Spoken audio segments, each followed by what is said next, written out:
Take a look at what happened.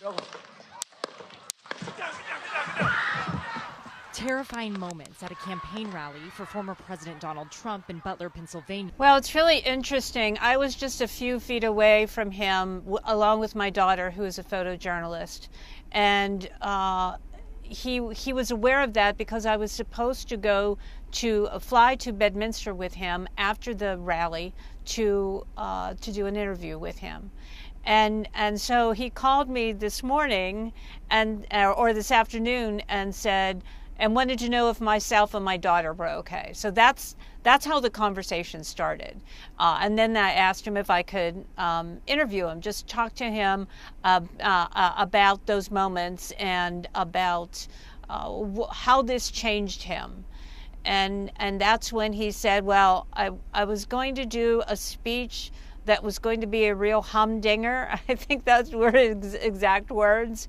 But, you know, everything changed in that moment. And Abby, you have covered his events before. When you watch him at a rally, he always looks forward. Always looks forward. He never looks to his right or to his left. And he had put a screen up that showed a chart. Also never does charts.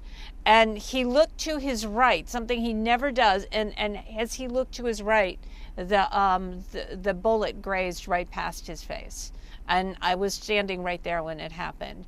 And he said in that moment, he understood that everything had changed for the country and for himself. He said he was going to focus on bringing the country back together. He thought that it was very, very important that in that moment, when that happened to him, he understood this is what he wants to do, what he's supposed to do. And he talked a lot about when he stood up, and there's that sort of iconic moment when he puts his fist up.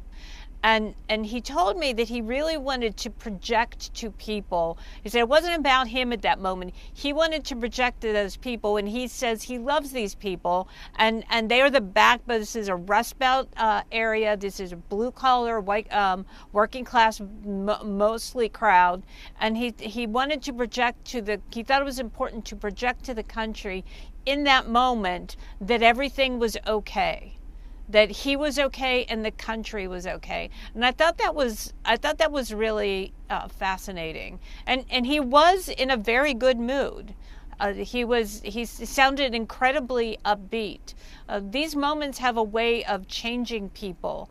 Just 1 centimeter a difference, and we would have him be talking about a much, much different story today.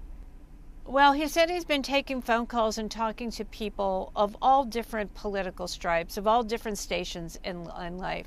And people are talking to him and of course, making sure that he's okay.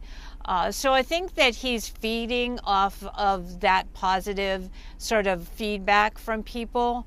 I mean, I didn't ask him who he was with, but, you know, he was, as I was interviewing him, he was getting ready to leave Bedminster and go to Milwaukee.